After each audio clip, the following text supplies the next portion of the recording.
राम राम भाइयों, मैं आपका भाई अनिल सोलंकी। मेरे यूट्यूब मंच लाउड जाट वॉइस में आप सबका स्वागत है। भाइयों, जिन भाइयों की भावनाएं डांडा न्योली वाले के गाने से आहत हुई हैं, मैं उन सब भाइयों से हाथ जोड़कर माफ़ी मांगता हूं तथा डांडा न्योली वाले की तरफ से मैं आपसे माफ़ी मांगता हूं। आपकी भावनाएं आहत हुई हैं इस विषय को लेकर। लेकिन मेरे आपसे कुछ सवाल हैं, आप लोग कमेंट करके मेरे सवालों का जवाब देना। जिन बाबाओं के बारे में डांडा न्योली वाले ने ये बात कही है कि अगर मेरे राम ने भगवा नहीं पहना होता तो मैं इन बाबाओं को कूटता, उसके शब्द ठीक नहीं है। किसी को भी किसी दूसरे आदमी को कूटने का अधिकार नहीं है डेमोक्रेसी में, कम से कम। लेकिन मैं एक बात आपसे पूछता हूँ, बाबा बागेश्वर धाम जब ये कहता है कि जिस महिला ने मांग में सिंदूर भर रखा है, समझो उस प्लाट की रजिस्ट्री हो चुकी है, तब आप लोगों की भावनाएं आहत हुई थी या नहीं हुई थी?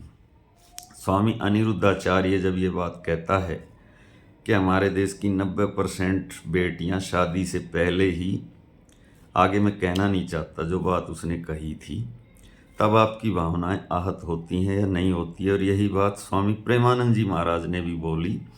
तो क्या संतों की ये भाषा होती है?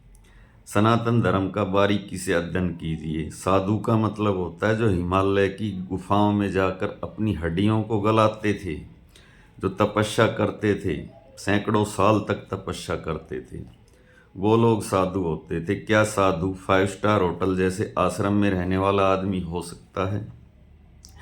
क्या साधु वो व्यक्ति हो सकता है जो लाखों रुपए के चश्मे लगाता है और महंगे महंगे जो एयरप्लेन है उसके अंदर घूमता है? क्या वो आदमी साधु हो सकता है जो भगवा पहनकर करोड़ों रुपए का टर्नओवर जिसका साल में होता है, जो व्यापार करता है, बिजनेस करता है सरकार के संरक्षण के अंदर? क्या लोगों ने भगवा को अपनी ढाल नहीं बना लिया है? भगवा पहनकर कुछ भी बयान देंगे और अगर कोई उनका रिप्लाई देगा तो सनातन के अपमान से उसको जोड़ देंगे। क्या ये बात सच नहीं है कि इसी देश के अंदर बहुत से लोग जो भगवा पहनते थे, लोगों की धार्मिक भावनाओं का दोहन करते थे, जिनके करोड़ों की संख्या में फॉलोअर थे, वो लोग आज जेलों में बंद हैं? मैं आशाराम बापू और गुरमीत राम रहीम की बात कर रहा हूँ, और बलात्कार और हत्या जैसे मामलों में वो जेल की सज़ा काट रहे हैं। तब सनातन का सम्मान बढ़ा था या अपमान हुआ था? इस बात का जवाब भी आप लोगों को देना चाहिए। अब मैं आपको बताता हूँ सतयुग की बात, त्रेता की बात, द्वापर की बात। सतयुग के अंदर राजा हरिश्चंद्र को जब एक साधु ने उनका राजपाट सब मांग लिया और राजा हरिश्चंद्र ने दे दिया, वो तो एक राजा थे, कोई साधु भी नहीं थे। उसके बाद उन्होंने शमशान घाट के अंदर कालिया नाम के चंडाल की नौकरी करी थी कि नहीं करी थी? भगवान रामचंद्र ने अपनी सौतेली माँ के कहने के बाद 14 साल जंगल में काटे थे या नहीं काटे थे? पांडवों को जब वो जुए में अपना सब कुछ हार गए थे, 13 साल जंगल में उन्होंने काटे, 1 साल का अज्ञातवास काटा था कि नहीं काटा था? तो ये सनातन धर्म की खास बात थी, जहाँ पर राजा राजा भी जंगल के अंदर, जिन्होंने अपनी पूरी जवानी को गलाया खपाया राज परिवार में पैदा होने वाले लोगों ने, और आज एक साधारण घर में पैदा होने वाला आदमी भगवा धारण करके राजा की ज़िंदगी जीता है, भगवा की आड़ में जीता है, पैसे कमाता है, लोगों की भावनाओं का दोहन करता है, अपराध के अंदर पकड़ा जाता है, जेल में भी जाता है। लेकिन अगर कोई आदमी उसके खिलाफ आवाज़ उठाए तो उसे सनातन के अपमान से जोड़ा जाता है। आपने 70 के दशक में एक मूवी आई थी, पूरब और पश्चिम, उसमें एक गाना था उस गाने की लाइन थी, उस गाने की लाइन ए प्रीत जहाँ की रीत सदा ये गाना था। तो उसमें एक लाइन थी, इतनी ममता जहाँ नदियों को भी माता कह के बुलाते हैं, इतना आदर इंसान तो क्या पत्थर भी पूजे जाते हैं। तो हमारा सनातन धर्म तो वो धर्म है जहाँ पर इंसान तो बहुत बड़ी बात है, पत्थर को भी पूजा जाता है, और नदी को भी माता कहा जाता है, गाय को भी माता कहा जाता है। सॉरी, उस सनातन धर्म के अंदर जब ऐसी चीज़ें आएंगी और उन चीज़ों को सनातन धर्म के अपमान से जोड़ा जाएगा, और बार बार विवाद पैदा किए जाएंगे। तो आप सोचिए कि ये कितनी घटिया बात है। अब मैं आपको बताता हूँ हमारे देश की राजनीति के अंदर धर्म का जो घालमेल हुआ है और जिसकी वजह से ये सारी चीज़ें हो रही हैं उसकी हकीकत क्या है। दोस्तों, 1970 के दशक की बात आपको बताता हूँ। 70 का दशक जब ख़त्म होने जा रहा था, 80 के दशक की शुरुआत होने वाली थी। 70 के पूरे दशक की बात कर लेते हैं। उस समय कांग्रेस का हमारे देश की राजनीति पर प्रभाव था। तो कांग्रेस पार्टी चुनाव जीतने के लिए जो बाहुबली और अपराधी किस्म के लोग हैं उनका सहारा लेती थी। बाद में कांग्रेस पार्टी ने उन बाहुबलियों को, जिसमें यूपी और बिहार खास तौर से मशहूर थे, पूर्वी उत्तर प्रदेश और बिहार, राजनीति के अंदर उतार दिया। यानी पहले वो दूसरों को चुनाव लड़ाते थे, फिर उसके बाद वो खुद चुनाव लड़ने लगे और इस तरह हमारे देश की राजनीति का अपराधीकरण हुआ।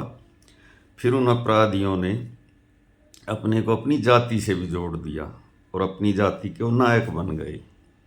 इससे देश में दो नुकसान हुए। कांग्रेस ने इसकी शुरुआत करी, सभी पार्टियों ने इसको अपनाया, इस मॉडल को। एक तो राजनीति का अपराधीकरण हुआ और अपराधीकरण का जातीयकरण हुआ, तो राजनीति का लेवल बहुत नीचे तक गिरा। फिर जब 1990 का दशक आया तो भारतीय जनता पार्टी लगातार चुनाव दर चुनाव हार रही थी, तो उसने सोचा कि अपनी पार्टी की राजनीति को बूस्ट करने का सबसे अच्छा तरीका है धर्म को राजनीति में जोड़ा जाए। जैसे कांग्रेस ने अपराध का राजनीतिकरण किया और फिर अपराधी का जातिकरण किया, तो हम राजनीति का धार्मिककरण कर देंगे। 1990 के दशक में लाल कृष्ण आडवाणी ने राम रथ यात्रा निकाली और उसके बाद में राजनीति का धार्मिककरण हुआ और उसके बाद भारतीय जनता पार्टी ने राजनीति के अंदर भगवाधारी लोगों की एंट्री करी। कई भगवाधारी कई राज्यों के मुख्यमंत्री भी बने, केंद्र में मंत्री भी बने, गृह राज्य मंत्री के पद तक गए, संसद में गए, विधानसभाओं के अंदर गए और इस तरीके से धर्म की राजनीति में एंट्री हुई, रेलिवेंस हुई। लेकिन जब कोई भगवाधारी आदमी संसद में आके बैठता है या विधानसभा में बैठता है तो उस पर करप्शन के चार्ज भी लगेंगे, अन्य उस पर इल्ज़ाम भी लगेंगे, क्योंकि राजनीति काजल की कोठरी होती है। और फिर उस चीज़ को अगर कोई मजहब से जोड़ता है, धार्मिक भावनाओं से जोड़ता है, तो वो फिर सही बात नहीं है।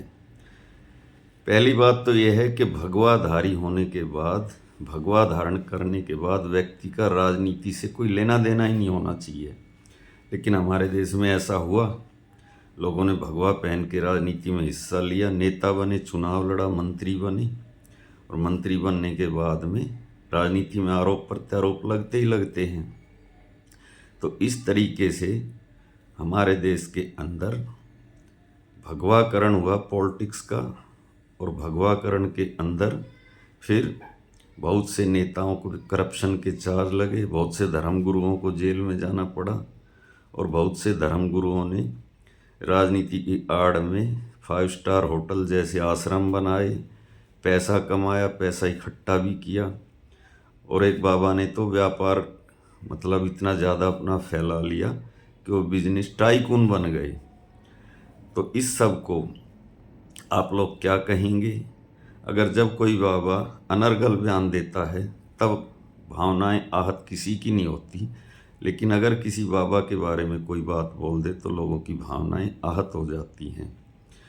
पाखंडवाद के खिलाफ बोलना, सनातन के खिलाफ बोलना कैसे हो जाता है? क्योंकि सनातन तो सर्वव्यापी है और सभी का है, उसमें एक पक्ष दूसरे पक्ष को कैसे गलत ठहरा सकता है? ये बहुत ही बड़ा सवाल है। अब रही बात ढांडा न्योली वाले की, तो ढांडा न्योली वाले का मैं कोई फ़ैन नहीं, मैंने आज तक उसका कोई गाना नहीं सुना, मैंने उसका नाम भी पहली बार सुना है।